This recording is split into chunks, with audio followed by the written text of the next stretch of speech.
후한 말 황건적의 난이 일어나며 나라 전체가 혼란에 빠졌습니다.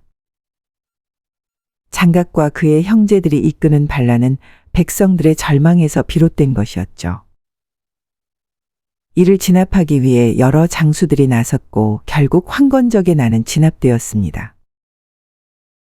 하지만 문제는 그 후에 시작됐습니다. 이 혼란을 틈타 동탁이라는 권신이 권력을 장악해 폭정을 펼쳤습니다. 그는 헌제를 자신의 꼭두각시로 만들고 제멋대로 행동했습니다. 이에 조조, 원소 등 여러 군벌들이 동탁을 처단하기 위해 힘을 합쳤습니다. 그러나 동탁은 여포라는 강력한 장수를 앞세워 그들의 공격을 막아냅니다. 아이러니하게도 여포는 나중에 동탁을 배신해 그를 죽였고 권력의 중심이 비워진 후 나라의 혼란은 더욱 깊어졌습니다. 이 혼란 속에서 조조, 유비, 손권이라는 세 인물이 각자의 방식으로 세력을 키워나갑니다. 조조는 헌제를 보호한다는 명분으로 권력을 장악했습니다. 그의 목표는 천하 통일이었고 이를 위해 강력한 군대를 조직하고 북쪽의 대부분을 손아귀에 넣었습니다.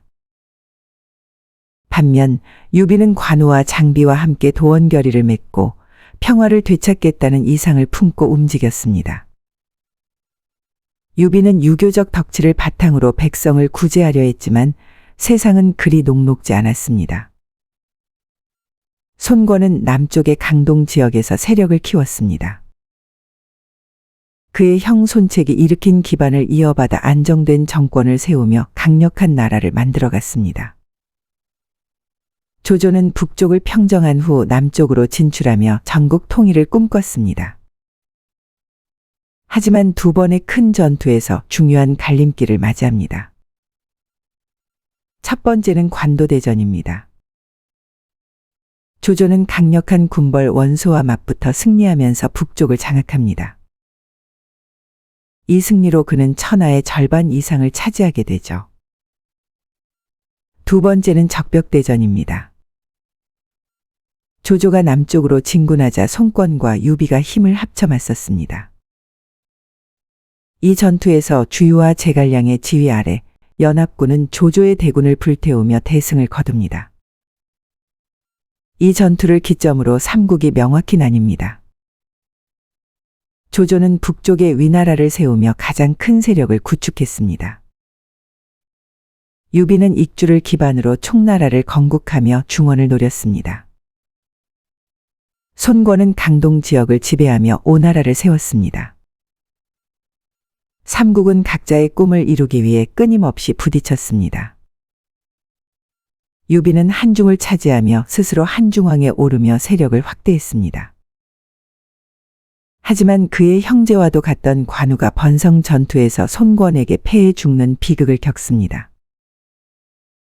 이에 유비는 복수를 다짐하며 손권을 공격했습니다. 이것이 바로 이릉 전투입니다.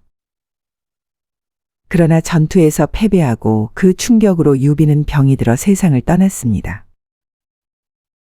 유비가 떠난 후 총나라의 재상이 된 제갈량은 나라를 다시 세우기 위해 북벌을 시작했습니다. 그는 오직 한나라 부흥이라는 목표를 품고 위나라를 향해 몇 차례 전쟁을 벌였지만 끝내 뜻을 이루지 못하고 병사하고 말았습니다.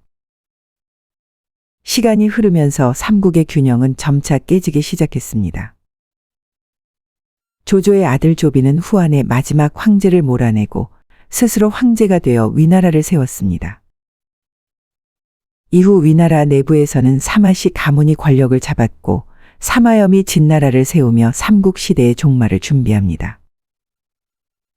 263년 총나라의 마지막 황제 유선이 위나라에 항복하며 총나라는 멸망했습니다. 그 후 280년 진나라가 오나라를 정복하면서 삼국시대는 끝이 났습니다. 삼국지는 단순히 전쟁과 권력 다툼의 이야기가 아닙니다.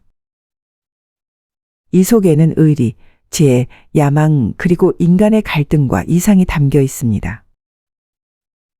유비와 관우, 장비의 의리는 오늘날에도 사람들에게 깊은 울림을 주며 제갈량의 지략은 시대를 초월한 지혜의 상징으로 남아 있습니다. 삼국지는 단순히 과거의 이야기가 아니라 오늘날에도 여전히 우리에게 교훈과 영감을 주는 이야기입니다. 유익하셨다면 구독, 좋아요 부탁합니다.